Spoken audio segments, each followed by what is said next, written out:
Class 8 math NCERT CBSE की book से exercise 12.1 का क्वेश्चन नंबर सेकेंड पे हम आ गए। ठीक है, सेकेंड क्वेश्चन क्या है? Simplify and express the result in power notation with positive exponent. ठीक है, हमको पॉजिटिव एक्सपोनेंट के रूप में ही लिखना है। पहली बात यानी पावर नोटेशन हमको डालना ही है, पावर के रूप में लिखना ही है।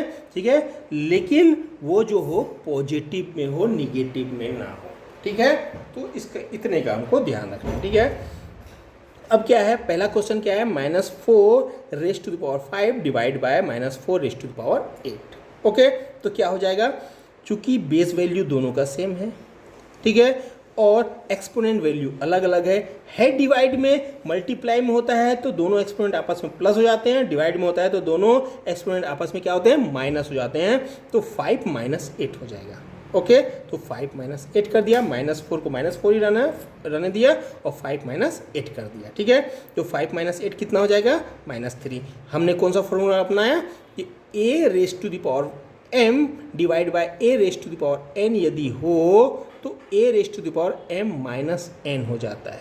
ठीक है, डिवाइड में हो, वैल्यू दोनों सेम हो, बेस वैल्यू दोनों का सेम हो, जैसे यहाँ a और a ही है, और ये वैल्यू दोनों का अलग अलग हो, जैसे इसमें m और n है, तो क्या होता है? बेस वैल्यू सेम ही रह जाता है, ये सेम ही रह गया, और ये दोनों का माइनस हो जाता है, ये दोनों का माइनस हो गया, m और n का माइनस हो गया। ओके, तो वैल्यू क्या? -4 रेज़ टू द पावर -3 आ गया। इसको हम कैसे लिख सकते हैं?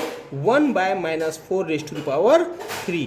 तो ये हमारा आंसर हो गया। अब हम इसको और सॉल्व नहीं करेंगे क्योंकि इसको पावर नोटेशन में करना था और एक्सपोनेंट जो था उसको पॉजिटिव इंटीजर में लेके जा, पॉजिटिव एक्सपोनेंट में लिखने का था। तो पॉजिटिव में भी हमने कर दिया, नेगेटिव में छोड़ा नहीं, पॉजिटिव में कर दिया, और पावर के रूप में है ही। तो ये हमारा आंसर हो गया। क्वेश्चन नंबर 1 कंप्लीट हो गया। ठीक है,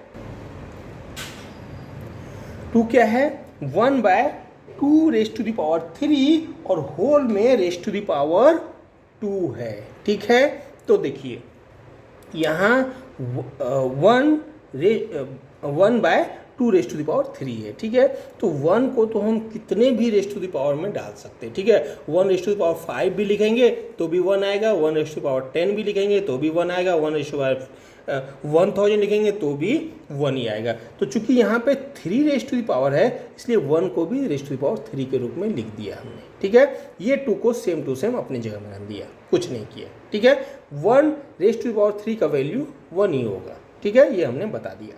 अब क्या है, यहाँ भी रेज़ टू द पावर 3 है और यहाँ भी रेज़ टू द पावर 3 है। ठीक है, बेस वैल्यू अलग है, एक्सपोनेंट वैल्यू सेम है, तो ध्यान देना है कि बेस वैल्यू सेम है कि एक्सपोनेंट वैल्यू सेम है। यदि बेस वैल्यू सेम है तो अलग फॉर्मूला लगेगा और एक्सपोनेंट वैल्यू सेम है तो अलग फॉर्मूला। अभी तक जितना भी था इसके पहले तक, उसमें क्या हो रहा था कि बेस वैल्यू सेम हो रहा था और एक्सपोनेंट वैल्यू अलग अलग। इसमें देखिए बेस वैल्यू सेम है, अलग अलग है, और एक्सपोनेंट वैल्यू सेम है, तो क्या हो जाएगा? 1/2 रेज़ टू द पावर 3 हो जाएगा। यहाँ भी 3, यहाँ भी 3 है, तो 3 ही होगा एक्सपोनेंट में, और ये दोनों 1/2 में आ जाएगा। ठीक है, इस 2 को अपने जगह में कुछ चेंज नहीं किए, इसको अपने जगह में रहने दिए।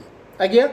तो इसमें होता क्या है, a raise to the power m हो, b raise to the power m हो, तो चूंकि m और m सेम ही है और a b अलग अलग है, इस तरह से हो तो a/b raise to the power total whole raise to the power m हो जाता है। फॉर्मूला ये। ठीक है, तो वैसे ही ये इस फॉर्मूले पे ये हो गया। ठीक है, अब क्या है, 1/2 रेज़ टू द पावर 3 है और whole raise to the power 2 है, तो क्या हो जाएगा कि यदि इस तरह का है कि raise to the power m हो, a raise to the power m हो और whole raise to the power n हो, तो क्या होता है, ये दोनों एक्सपोनेंट का आपस में मल्टीप्लाई हो जाता है और हो जाता है mn।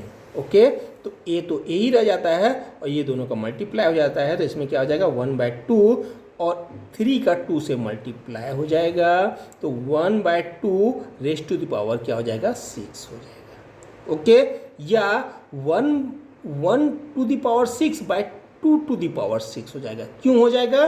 क्योंकि यहाँ पे आप लिख सकते हैं सिंस, ठीक है, a/b raise to the power m equal to a raise to the power m/2 b raise to the power m. ठीक है, a by b raise to the power 6 को हम a raise to the power 6 by 2 raise to the power 6 भी लिख सकते हैं, यानी 1 by 2 raise to the power 6 इसका आंसर, क्योंकि 1 रेस्ट टू द पावर 6 का कोई मतलब तो है ही नहीं। 1 को 1 अपने जगह में 1 को 1 के रूप में छोड़ दिया, हमको तो 2 रेस्ट टू द पावर 3 और whole raise to the power जो 2 था उसी को हमको सॉल्व करना था, इसलिए 1 by 2 raise to the power 6 के रूप में इसको लिख दिया। ठीक है, 1 by 2 whole raise to the power 6 के रूप में इसको नहीं लिख के इस रूप में हम ला के इसको छोड़ दिए। ठीक है, क्वेश्चन नंबर 2 कंप्लीट हो गया, आपको समझ में आ गया होगा। ठीक है,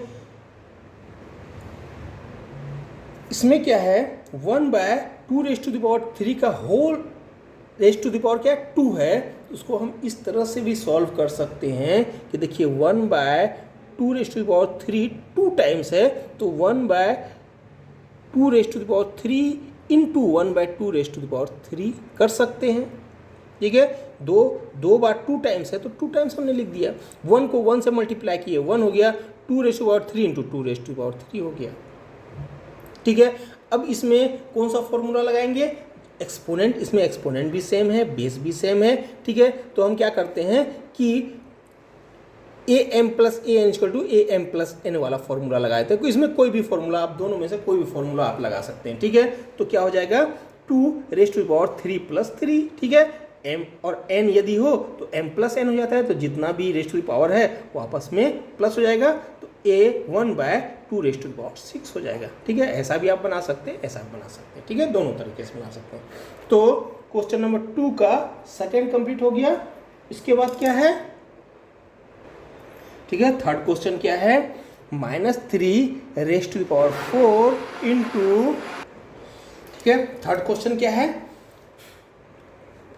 -3 raise to the power 4 into 5 by 3 raise to the power 4। ठीक है, तो इसमें क्या है, पावर जो है सेम है। ठीक है, रेस्ट टू द पावर दोनों का सेम है, तो पावर यदि सेम है तो बेस वैल्यू का क्या होता है, आपस में मल्टीप्लाई या डिवाइड हो जाता है। जो मल्टीप्लाई में तो मल्टीप्लाई हो जाता है और डिवाइड में तो डिवाइड हो जाता है, तो क्या हो जाएगा -3 इंटू 5 बाय 3 और whole raise to the power 4 हो जाएगा। ठीक है, यदि a टू पावर m है और b टू पावर m है into b to power m है, तो a b to the whole to the power m हो जाता है, ये फॉर्मूला ही है। ठीक है, तो अब इसका आप कैलकुलेशन कीजिए, -3 इंटू 5 बाय 3 है तो क्या होगा, -3 इंटू 5 बाय 3 है तो 3 से 3 कट गया, -1 हुआ, 3 -1 जब -3 होता है तो -1 इंटू 5 हो जाएगा, टू द पावर 4 हो जाएगा, -1 into 5 whole to the power 4 हो जाएगा। ठीक है, तो इसको हम क्या कर सकते हैं, a इंटू बी होल, यदि a b whole to the raise to the power m है तो इसका value am into b m भी तो हो सकता है, तो -1 raise to the power 4 into 5 raise to the power 4 भी हो सकता है। 1 को हम हटा देंगे, माइनस को हमको ख़त्म करना है। ठीक है, तो value a b whole raise to the power m है तो am इंटू बी एम हो सकता है। ठीक है, वही फॉर्मूला इसमें लगाया मैंने। ठीक है, तो ये -1 को 4 टाइम्स करेंगे तो -1 इंटू -1 +1 हो जाता है, फिर -1 इंटू -1 +1 हो जाता है, यानी कुल मिला के ये क्या हो जाएगा, प्लस हो जाएगा। -1 इंटू -1 इंटू -1 इंटू -1 कितना होता है, -1 इंटू -1 +1 हो गया, इंटू -1 +1 हो गया, तो +1 इंटू +1 कितना होता है, 1 ही प्लस ही होता है, यानी कुल मिला के वैल्यू प्लस में हो गया। तो 1 जो है कंप्लीट होके 1 हो गया, -1 रेस्ट टू द पावर 4 जो है कंप्लीट होके 1 हो गया, और 5 रेस्ट टू द पावर 4 बच गया। तो 1 का कोई मतलब नहीं है, तो 5 रेस्ट टू द पावर 4 आपका आंसर हो गया। क्वेश्चन नंबर 2 का 3rd आपको समझ में आ गया होगा। ठीक है, 4th क्या है, 3 raise to the power -7 divide by 3 raise to the power -10। ठीक है, उसके बाद इनटू ये ब्रैकेट में दिया into 3 raise to the power -5। तो ये दोनों को पहले आप कर लीजिए। देखिए बेस वैल्यू सेम है, एक्सपोनेंट वैल्यू अलग अलग है, डिवाइड में है तो माइनस हो जाएगा, तो 3 -7 -10 हो जाएगा। ठीक है, और 3 -5 को आप बाहर ही रखिए। क्यों, इसमें कौन सा फॉर्मूला लगा, since a raise to the power m divide by a raise to the power n equal to क्या होता है, a m - n होता है। ये फॉर्मूले से इसको हमने निकाला, वैल्यू क्या हो जाएगा, 3 -7 माइनस माइनस प्लस हो गया +10, इसको हमने सेम टू सेम बाहर में 3⁻⁻5 को 3⁻5 रखा। अब क्या हुआ, -7 + 10 क्या हो जाएगा, +3 हो जाएगा, 3⁻3 बच गया, यहाँ 3⁻5 बच गया, तो 3⁻3 इंटू 3 ये हमने ब्रैकेट इसमें खाली हटा दिया है, ठीक है, इक्वल टू क्या होगा 3⁻3 ±5। क्यों, क्योंकि a⁻m इंटू a⁻n हो तो आप लिख सकते हैं, यहाँ पे आप लिख सकते हैं सिंस a⁻m इंटू a⁻n हो तो am + n हो ही जाता है, ठीक है, तो m 3 ± 5 हो ही जाएगा, ठीक है, तो इक्वल टू क्या हो जाएगा 3 प्लस माइनस हो गया, 3 -5 हो गया, -5 इसका वैल्यू क्या आ गया -2 हो गया, तो 1/3⁻2 हमको क्या लिखना है, पॉजिटिव एक्सपोनेंट के रूप में लिखना है, -2 था इसलिए 1/3⁻2 के रूप में हमने इसको लिख दिया। क्वेश्चन नंबर 4 कंप्लीट हो गया। क्या आखिरी क्या है, 2⁻³ इंटू -7⁻³ इसमें क्या है, एक्सपोनेंट वैल्यू दोनों का सेम है, बेस वैल्यू अलग अलग है, तो क्या होगा एक्सपोनेंट वैल्यू को यहाँ रख देंगे और बेस वैल्यू को आपस में मल्टीप्लाई कर देंगे, 2 × -7 हो जाएगा। क्यों, क्योंकि am इंटू bm होता है, तो इसमें क्या है m जो है सेम है दोनों में, तो ab⁻n हो जाता है, तो वैल्यू क्या हो जाएगा 2 × -7⁻³ इक्वल टू 2 को 7 से मल्टीप्लाई करेंगे तो -14 हो जाएगा, -14⁻³ हो गया, -3 है तो उसको हमने क्या किया 1/-14⁻³ के रूप में लिख दिया, ठीक है, तो क्वेश्चन नंबर 2 आपका पूरा कंप्लीट हो गया है, ठीक है।